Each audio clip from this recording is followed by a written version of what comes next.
Hi, welcome to another exciting episode of the Andre The Beast Crayton Show with my celebrity host. You guys know the name by now.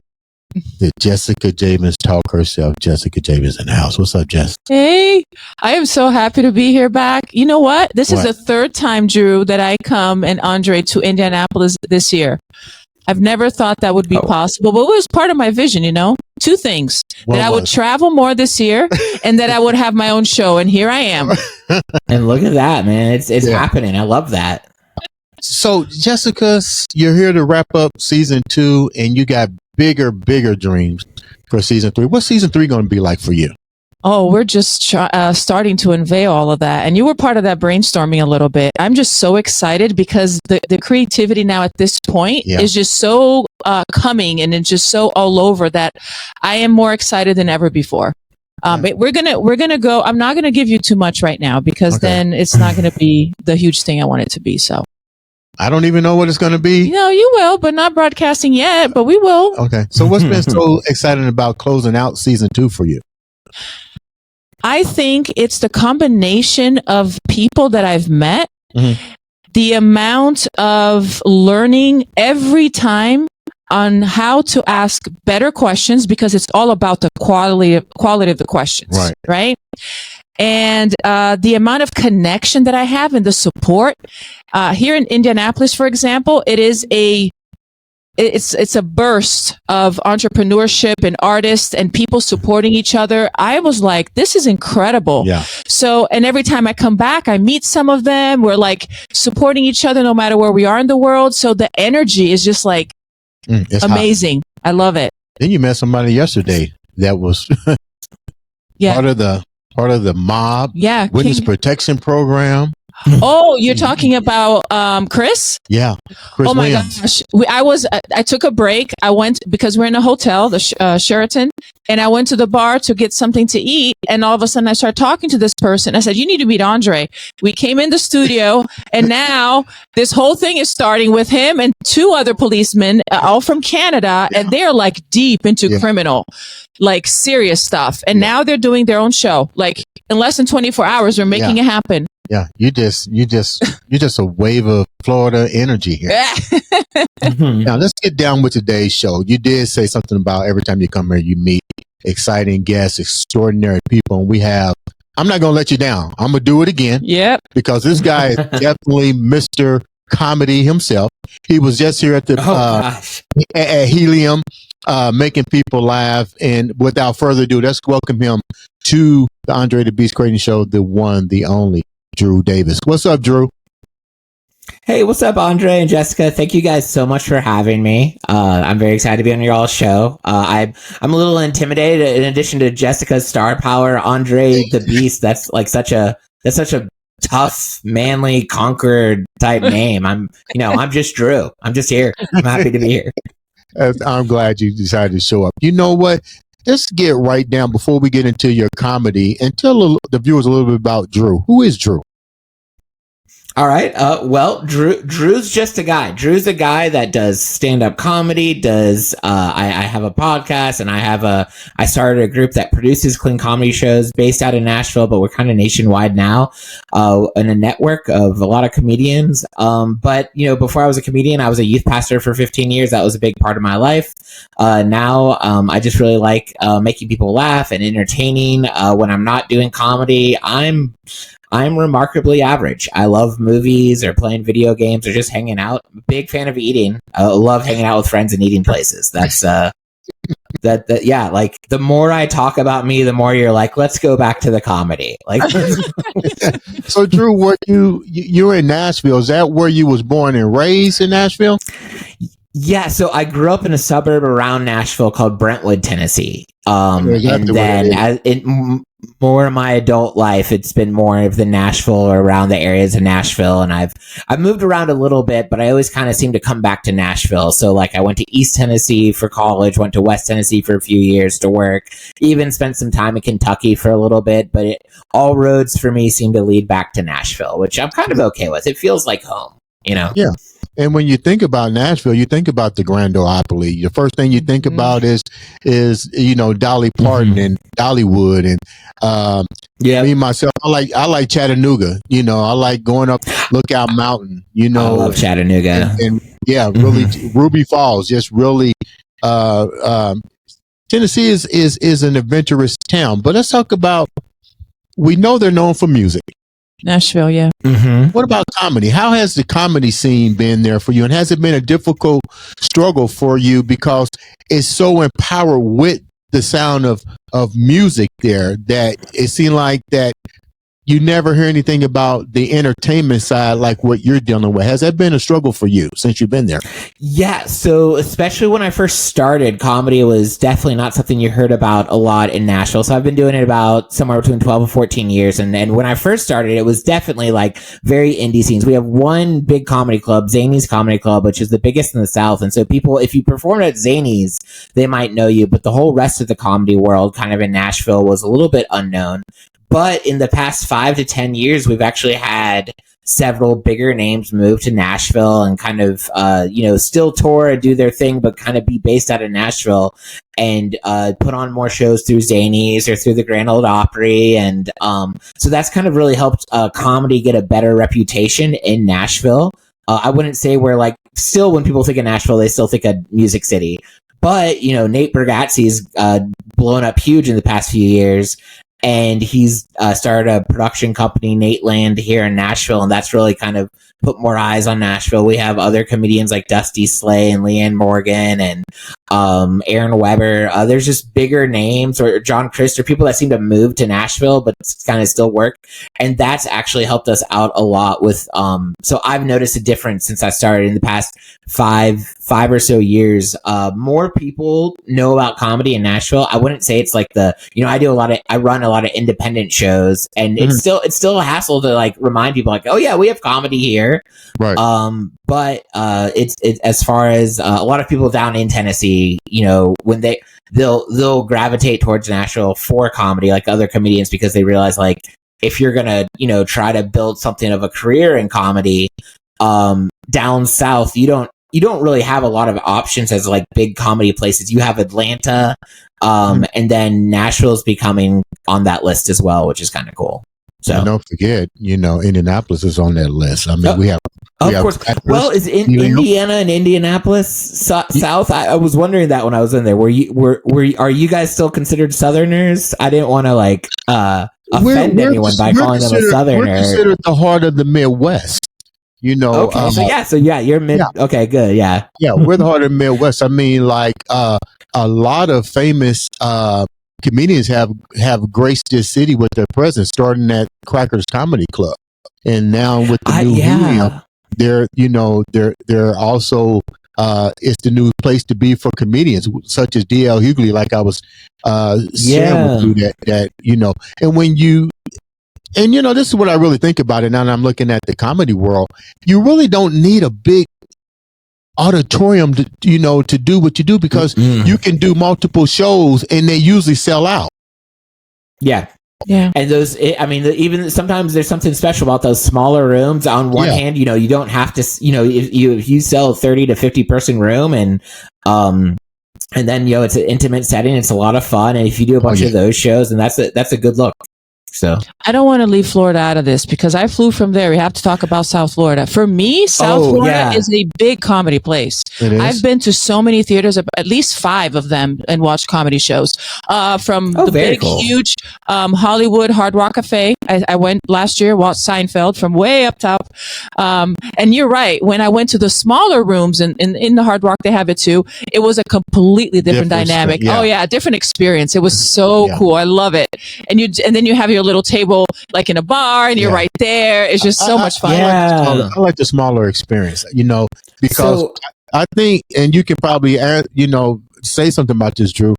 I think that the comedians relate more to the smaller vineyards with the people, as opposed to a large, where you don't really know who's really paying you attention and if they're pissed. What do you think about that? Yeah, so I think it's been interesting performing at different size venues because it's almost like you learn how to, just like how like you get a new gaming system, you learn how to play the different system or whatever.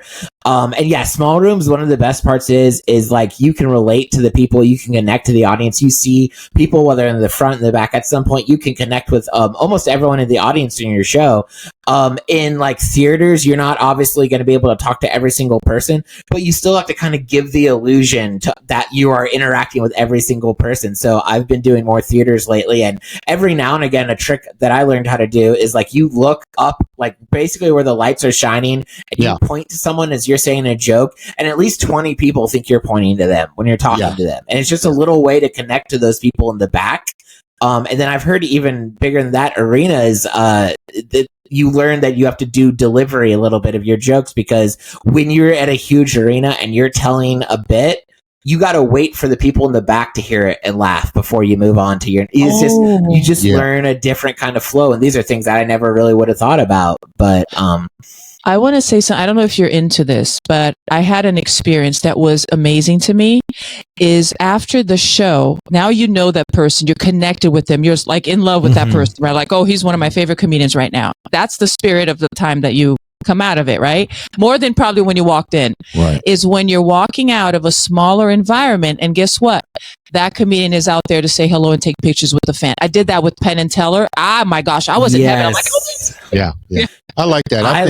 I love that too. Meeting the people. I like it both as the comedian meeting the audience, but then I also love it as the when I'm going to a show and I get to meet the people and kind of get a cool story from it. You know, it's funny that you said that, because I won't mention her name because she's a professional comedian, but I was really hurt that she did not come out to greet. And I'm really good friends with the manager at Helium and stuff. I don't look for fringe benefits, but to me, if I'm paying front row to see you, come out and speak at the end of the end of the thing. You know, she went in the back and started eating. So I went to the manager comes to me and said, "Hey, Andre, are you all right?" And I was like, I would think that the fact that it's wind chill outside, people came here, that she would at least came out and, "Hey, how you doing?" But it was just coming out of COVID too. Yeah. But you had a mask on. I mean, I still have the pictures. We had masks on. So I said, he went back there and got her. He went back there and got her. And the manager came out, which was her husband. And I was like, "Hey, I'm Andre the Beast. I would love, to shake her hand and tell her what a great show." She comes out and stuff. But to me, it was a little unprofessional. And by you being who you are, well-known celebrity, you did movies, why wouldn't you want to come out for a few minutes and do what you said, Jessica? Just greet the people, because and it's cold outside. It becomes memorable. It becomes memorable. And now you're stepping up another level. Right. And see, that's something I wouldn't want my fans to even think about. That was the experience that they had after paying a hefty fee to come and see my show. Yeah. But with that said, were you always funny growing up? I've heard I've always been unintentionally funny. It's taken some work over the years to like be funny on purpose and tell jokes well and do well on stage. But I've heard whenever I've always been kind of a goof. I've always been like, I enjoy things. I'm light humored. I'll crack jokes about stuff like that. So before I did comedy, I started preaching when I was 16 years old. And my big thing when I preach was, which is too young. No one needs to hear a 16-year-old preach. But I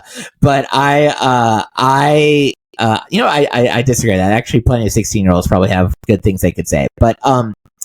But yeah, so I used to find ways to incorporate humor in my sermons because I found like that was a great way to relate to people and connect with them. So I've always told jokes. So yeah, how much of your, this is a two-part question here.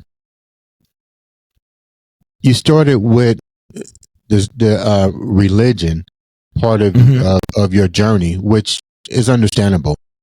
When did the shift change? And then how much of that do you still bring into your faith, into your comedy? And if you do, how is it received? How do you deliver the spiritual side of what you've grown up to be accustomed to into that audience?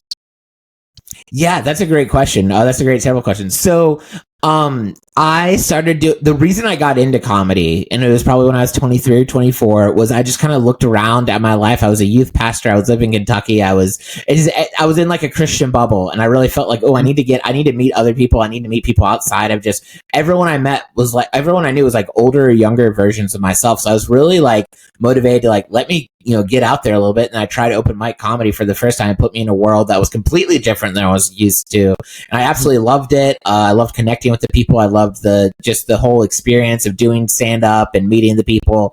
And then that went from just being like a creative thing to like a side hustle. I was still doing ministry but occasionally getting paid to tell jokes. And then right about the time COVID was lightening up, about 2021, 2022, was when I really felt like my time in ministry was done, and I really wanted to pursue comedy and entertainment full time. So that was when I finally gave myself permission to do that.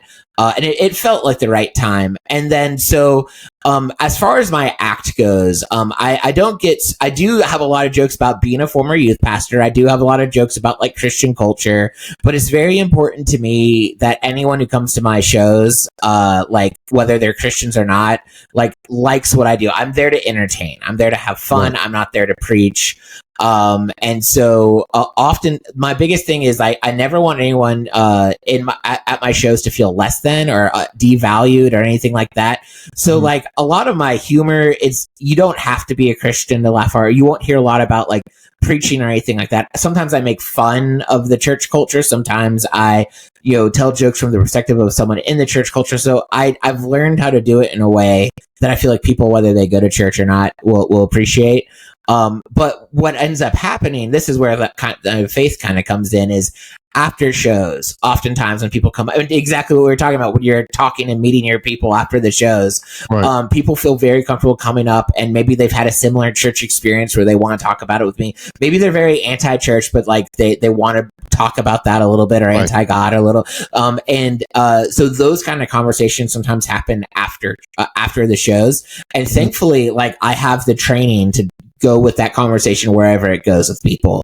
But you were talking about that headliner who didn't really say after the show, and maybe, who knows, maybe she had good reasons, but I've been fortunate to be touring a little bit with a headliner who, it's been one of my favorite things I've learned from her is how she will stay after the show and talk to people as long as it takes. Like she some of the rooms, she has, pretty good following, but not a ton. But like when I performed with her in Lexington, which is where she's from, like everyone on earth there came, and we spent so long after the show because she was interacting with each person individually. And that to me was really impactful, because that's where you have those kind of conversations. That's when, and so that's occasionally there's been times where actually, I remember, in Cincinnati, after a show, this mother and her like adult daughter came by, and they're like, "You mentioned being a pastor in your jokes, or being a former pastor.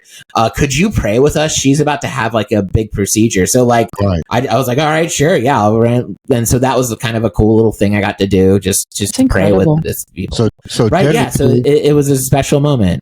Technically, you didn't leave the church. You got called into another part of the ministry. Basically, what it boils down to be, right? Yeah, that really is what it feels like. I'll be honest, and I've said that before to friends before. Sometimes it feels like I'm able to do ministry better as a comedian than I was as a pastor. And I feel like a lot of times, for Christian wise, I'm like what I call like a second impression Christian. A lot of people I meet in comedy have a lot of problems with Christianity, have a lot of problems with the Christians they've met, have a lot of problems with what they've seen like on the news and stuff like that from Christians right now. And I'm able just to be like, yeah, that's not me. Like I'm just able to be something a little bit different. What do people expect you to be? You brought that up, like, because you are, was a youth pastor. Well, still is. I'm not going to say was. You still minister, but you minister a different way. How do people really come at you without being offensive, but still being able to respect you as a human being, despite your religious preference? Right. So I've learned as I've been touring and performing and traveling, and of course I talk about like a lot of my jokes start with me like, "Hey, I'm a Christian. Here's some opinions I have about like this like kind of stuff." Right. And what I've learned is as soon as you drop the phrase like "I'm a Christian," people will see that and either they will push away from you because they think it's a certain what it is, or they see that and they assume, oh, I'm just like that person. So, you know, I'm kind of what's considered a progressive liberal Christian. So there's a lot of things that really, really conservative Christians believe that I don't. So what happens is sometimes people will come up to me and assume like, oh, you're this label and I don't like that about you. And then they get to know me and they're like, oh no, that's not the case. The opposite is true sometimes. I'll be, especially, you know, being down here in the South, after shows, people will come up to me. And I do a very good job of not getting divisive or not being like, oh, I disagree with everything about you. I mean, they're over here wanting a picture. They're over here wanting to buy merch. They're over here just wanting to, something I did on my show was meaningful for them. So that's not the time to be like, also, I think you're wrong about this, but we'll have great conversations and stuff like that. And they'll walk away probably feeling like, wow, we are really connected. And I'm thinking to myself, I disagree with so much what that person probably says, you know, like what is the difference between the terminology that you just use as to what you are?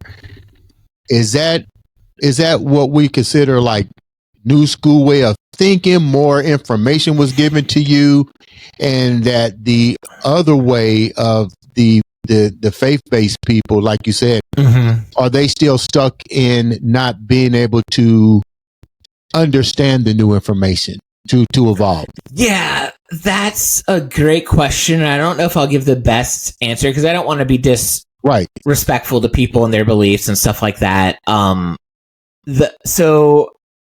It comes down to your interpretation of the Bible as a Christian. It comes down to what you think it says, what you think it doesn't say, your understanding of the character of God based off of your convictions and how you're raised and what significant people in your life have taught you. And so for me, based off of what I've learned, I mean, I have 2 degrees in ministry and Bible. I have a master's in it based off of my experience and significant people in my life and how I've grown up. I subscribe to more what's called liberation theology, which really focuses on like the freedom we find in Jesus and how that frees us to be the best version of ourselves and stuff like that. I would critique other people that are maybe more conservative, more like, you know, I'm going to sound like a jerk, but like more closed-minded with their Christianity. Like they focus more on the guilt and the shame and you need to be this way. Otherwise you're, you know, and these kinds of people belong and these kinds of people don't.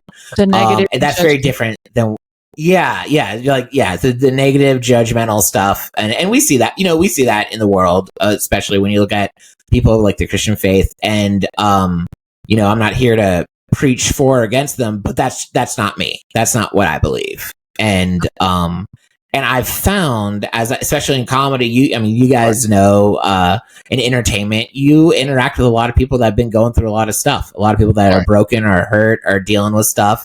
And so much of it, at least the ones I talk to, and probably because they hear my act and they feel comfortable talking to me about it, it comes back to something happening around faith or growing up or people in church that have said or done something to them.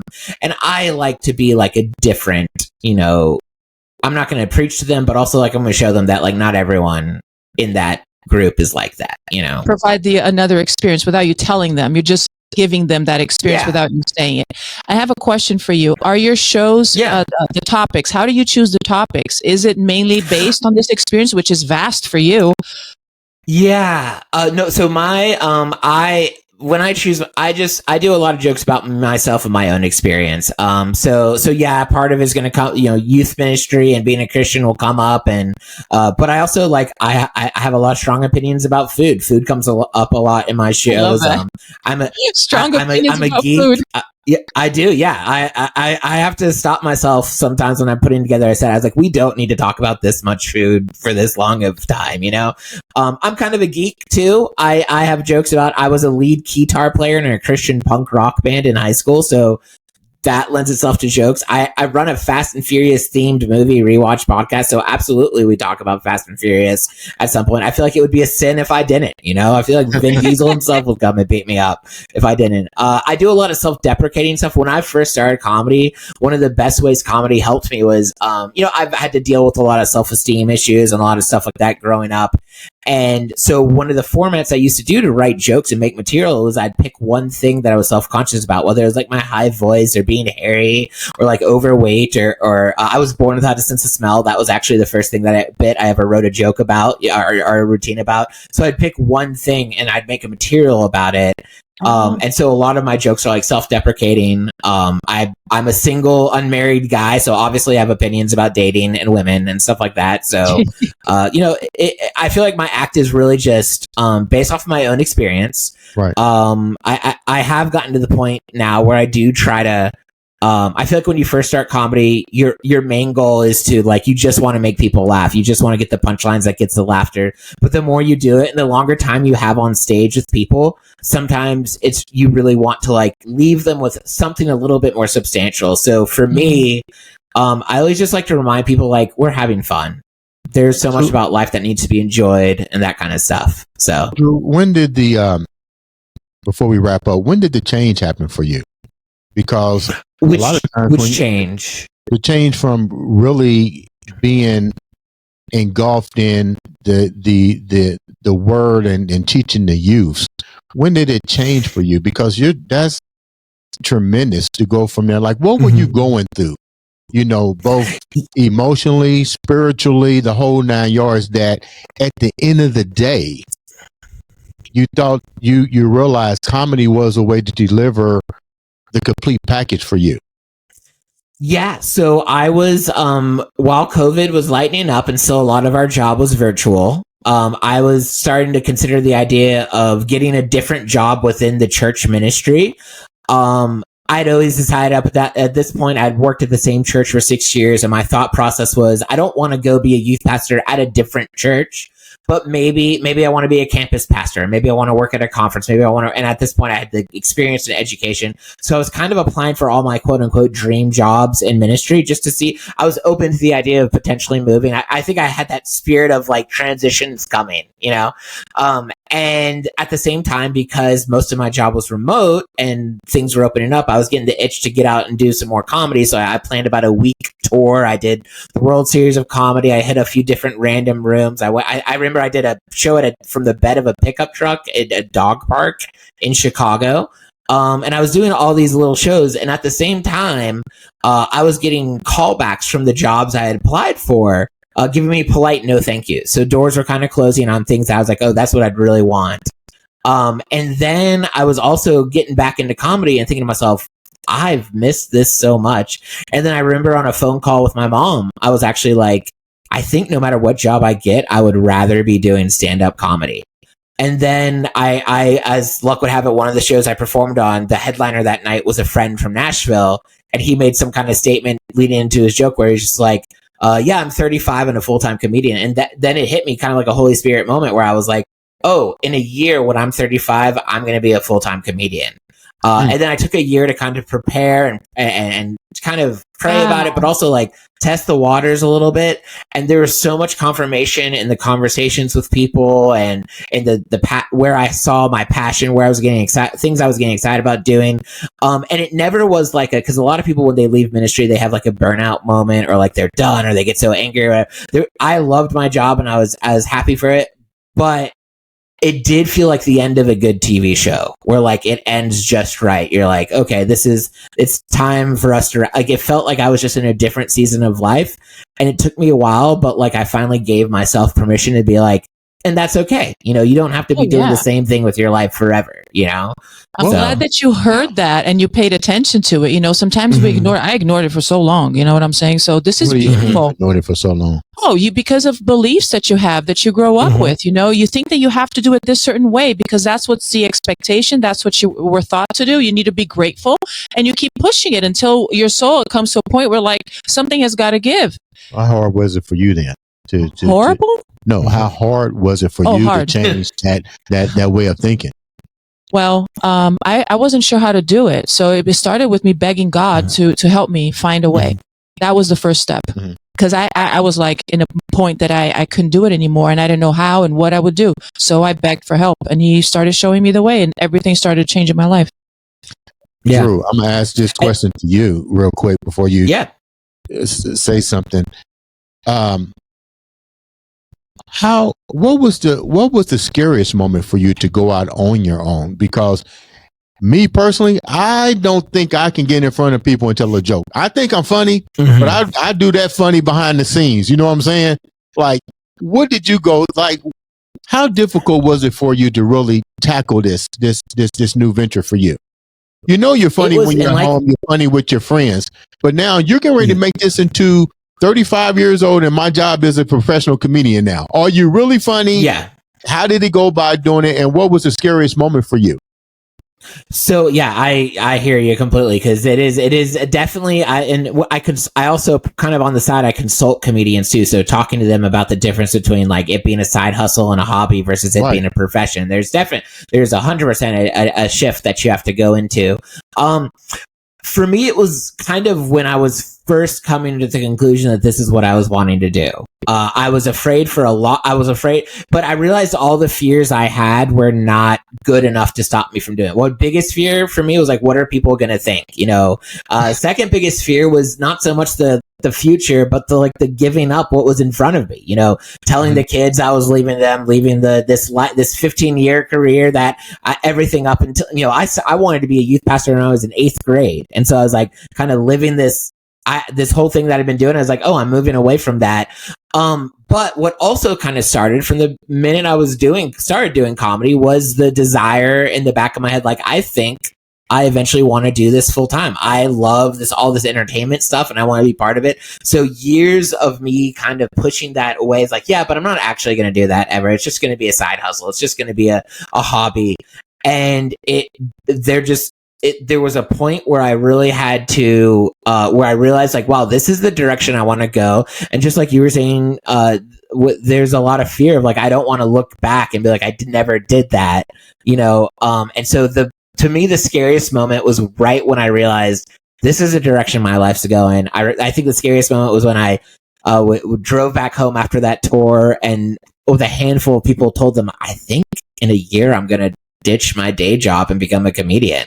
And it's like, how do you even do that? You know, like, so like, what do you even, I wrote a plan and I can't say it solved all the issues. Right. There's a lot hadn't account for, but I feel like it helped. So for anyone who ever does it, I tell them like, you know what, give yourself some time, whether it's a year or 6 months or however much you need, and like start planning it out. And that will help you. There will be plenty you don't plan for that has to happen, but like at least, and then the second thing was I showed myself grace, especially for my first year of being a full-time comedian, because I remembered that like, oh, I'd been doing youth ministry for 15 plus years. Obviously I had a system down, but like my first year as a full-time youth pastor was not as solid as my 15th year. And so my first year as a full-time entertainer, I probably made a mistake every single day, you know, and I just had to tell myself, well, okay, don't do that. Got it. You know, so now that you're looking back on your life, before we wrap up, now that you're looking back on this journey,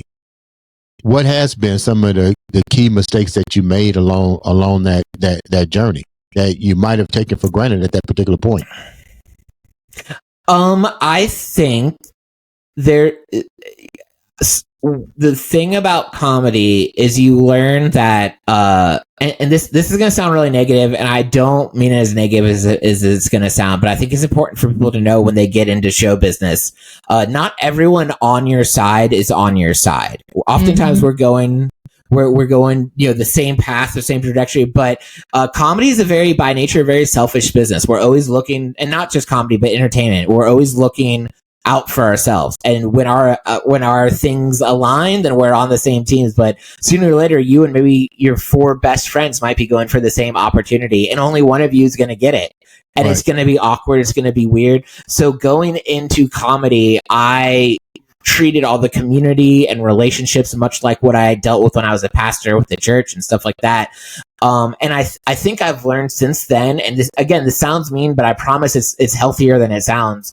I've learned to be a little bit more colder. I like to say like my relationships, we're like 60% friends now, and I'm cool with that. Like you don't need to be best, share everything with everyone in your, and having a life outside of comedy, having a life outside of entertainment is so important, because when things are tough, or when you have your seasons where maybe you don't have as many bookings, but you're working to get more bookings, and you have those months maybe that it's just going a little slower and it's not exactly as much fun, and maybe you're worried about like, oh my gosh, is my career over or whatever. It's really important to have a social life outside of that. It's really important to have your family outside of that, or whatever that thing is for you that like isn't your job. And we get that for any other job usually, because otherwise you're being called a workaholic. But suddenly when entertainment comes in, there's something we tell ourselves, and it's true a little bit, but you just got to be careful with it. That, your job as an entertainer has to come first, because otherwise someone who wants it more is going to get the opportunity that you're trying to get. So you always have to stop at nothing. And that was how I went into comedy when it became a full-time thing, is like, this is my first priority. It's going to trump everything I do all the time, because I'm trying to build a career. And I think that was very mentally not healthy. So I think now I have a much more, calmer view of the, more real view of the people I interact with, but it's also a more real view of like how I can work and be productive, but also not be obsessive about it. I love that. You got any questions before we wrap up? That's a beautiful balance. I love that. I did have a question, and it's basically something that always comes up, and this is how I choose my comedy. And this is a personal preference. I'm not saying about anybody here, but everybody has a personal preference. Every time I go to a comedy show, stand-up comedy or whatever it is, I always choose clean. I don't need to have all of that stuff. So what do you have a take that you would like to share with us on that, as far as, because there's a lot of both sides out there? Yeah. So, I'll tell you my personal preference, cause I do get that. I get, and I love that, because as someone who produces clean comedy shows, we love people that want to come to clean shows. I love that. I don't work exclusively clean though. Did I lose you guys there? Oh, you're still there. Okay, cool. I produce clean shows and I create clean shows, but I also work anywhere, whether it's clean or not. For me, the biggest thing is, non-offensive comedy. I think one of my friends, he's another comedian, he calls it kind comedy. I know I work like this for my shows, where like when I perform, like I never want anyone in the audience to feel less than because of a joke I said. I never want them to leave feeling like they're less of a person in any kind of way. They're devalued because of the joke. Now, if they misinterpret a joke and they get offended, maybe that's not on me. But like when you write jokes, when you think about what's the funny part of this actual joke, I never want the answer to that to be because this kind of person is less than other kinds of people. So when I look for comedy, when I listen to comedy, I'll laugh at crass stuff. I'll laugh at cussing. I'll laugh at clean comedy. I'll laugh at dark jokes. I kind of find all in their own ways they're funny. It kind of depends on the mood I'm in, honestly. But what really bothers me is when the premise of the joke is that person or those people are less than.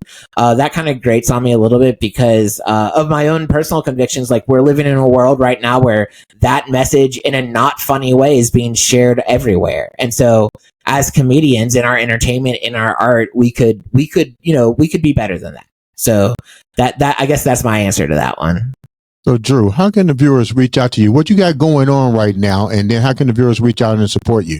Yeah, so I'm in October, which is this show coming out? Is our episode here coming out relatively soon, or ASAP? Oh wow, it's coming out like soon. Okay, got it. So I'm really excited about October because I'm headlining a couple venues that I'm real excited about.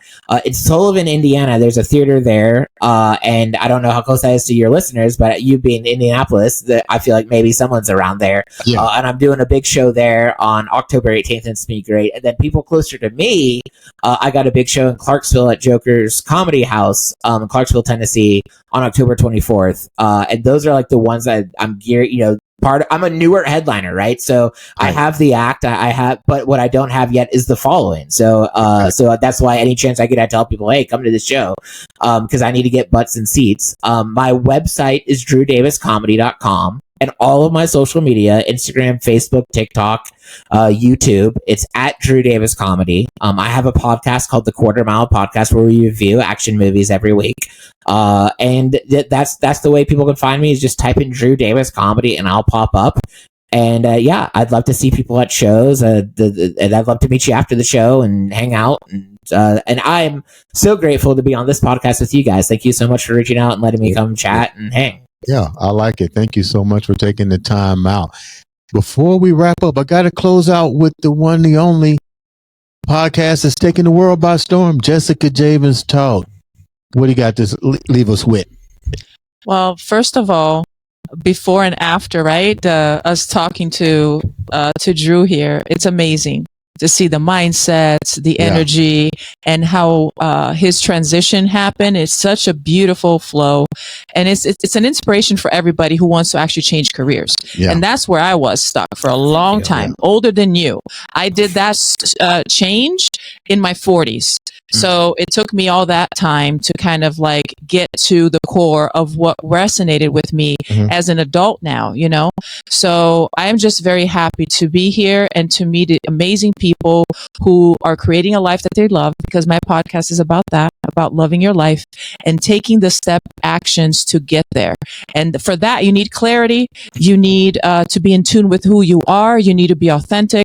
So we talk about all of that in the podcast, because those are essential human things that we need. And we need that support system. Like Drew said, we need to have, other than work, you need to have these other things. As humans, we need that combination. And that's what brings the balance and the strength that we need to really enjoy each day at a time. Wow. Thank you so much. How can the viewers follow you on your podcast? I'm Jessica Javins Talk. I'm on YouTube, Apple Podcasts, Spotify. My website is jessicajavins.com, and Jessica Javins Talk. You can find me on all social media platforms. Before I ask both of you guys this question, and it relates back to what you said, Drew, about the importance now of creating followers and creating that social media community. How important, how difficult, I'm ask both of you guys, because this will be the last question. How difficult was it for you guys to actually build your brand? How much of influence is the social media to making sure that your brand elevates? Because it's not an easy thing to navigate in today's society with that social media and all kind of new things popping up. Let's start with you, Drew, and then we'll go with Jessica with that question. Yeah, absolutely. So it is incredibly important. Usually at some point at the ends of my shows, I'll remind audiences to follow myself or the other comedians or whatever. And what I tell them is absolutely true, is back in the day, you know, comedy clubs and places that we want to work at and get work from, you know, the biggest question they're asking would be, is this person funny? Right. Which is a good question for a comedy club to ask. But now the biggest question they ask is how many followers they have, how many butts can they get into seats? And that's so much more common. So we always remind people, like, every +1 follow helps us be more bookable, you know? And so it's so important. And when I work with comedians, I do have to have that conversation with, like, you have to build your online presence. You have to get an Instagram. You have to have a YouTube. You have to try to build those followings, because that'll help you get bigger gigs later. But something that helped me out a lot, and this has just been in the past year, I've always stressed out about the algorithm and getting viral reels and trying to get tons of followers. And it's been very stressful. And sometimes my posts get lots of views and sometimes they get no views. And it's, you know, it's very stressful. But someone reminded me that, like, you should stop asking the question, what's good for the algorithm? And you should start asking the question, what's good for your audience? And you should really, everything that you post, you should be thinking about your people more than you're thinking about, will this be successful? Will this work out? You still will make educated, you'll still see what does well and do more of that. But it really always goes back to the people that are following you. And even if you got a reel that only has 200 views, that means 200 eyes or pairs of eyes have. Could you say that again? I tell people it's not the algorithm, that's the number. You'd be surprised, even if it's only 5 or 10 people, that's 5 or 10 people that will follow you. Yeah. And those 5 or 10 people will be loyal fans. Then you're trying to search for the million number. Jessica, what about you? Yes, everything that Drew said is on the spot. And I would say consistency and resilience, because sometimes, especially in this era, of instant gratification. We want quick results. And nothing that is worth it comes through quick results. It takes time, consistency, and you need to be fresh. So for instance, I post practically every day, and some people agree with that. Some people disagree. I know what my mission is. I have that clarity, but I'm always open to learning. But you also have to have a filter, because there's all kinds of opinions out there and things are constantly changing. So you do need to be informed. But at the same time, something that I posted maybe a year ago is not as relevant as it is right now. People are into something else. So you need to have that fresh thing. I think that whenever I see a page, either a channel on YouTube, a podcast, if I see the person hasn't posted for a year, I'm like, is this person really engaged? Is this person really into what's going on? I'm like, If I see the person has been consistent, I'm like, ooh, this person is serious. You know what I'm saying? So it changes that. This is Are at they least serious, or let me rephrase it. Just because they're doing that, does that mean that they're serious, or does that mean that they're addicted to the social media lifestyle, which means that they have to be relevant, in the way that they become relevant is to always be on their social media. So you got to know the difference. Just because somebody's clicking every day doesn't mean that they're engaged. It just means they may be addicted, just like people addicted to porn. They're addicted to the social media. There's definitely that addiction and sensation of when things are going well, and you're like love feeling how popular and good you feel when you have a good reel that's getting views and stuff like that. And then there's always like the next one you post that's not getting as much, and then there's that feeling, and that's definitely you gotta keep in mind your mental health when you're an influencer and entertainer, because at the end of the day, it's just social media. Like, go out and touch grass. Like, go out and have a conversation with someone.